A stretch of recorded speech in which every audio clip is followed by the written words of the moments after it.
আমি রাত্রে যতই ঘরটা পরিষ্কার করে রাখি না কেন, সকালে যেই কি সেই হয়ে যায় এই দুটো দুষ্টুর জন্য। তো রান্না বান্না সেরে চা খেয়ে নিয়েছি, অনেকটা দেরি হয়ে গেছে।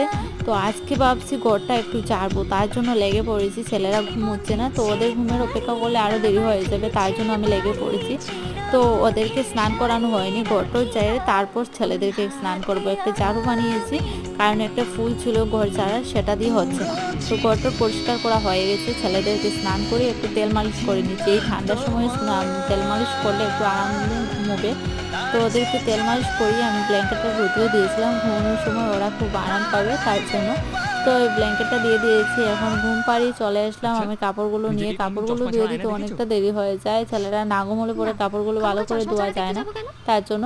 তো একদিন বাড়ির মধ্যে দেখোই না। তো রুদ্র নেই, এদিকে ভালো দিতেই লাগছে। হচ্ছে কাপড়গুলো। বারান্দা আর রান্নাঘরটা মুছে স্নান করে পুজো দিয়ে দিচ্ছি। এখন আমি ভাত নিয়ে বসে পড়েছি। তোমরা একটা লাইক করো, চ্যানেলটা সাবস্ক্রাইব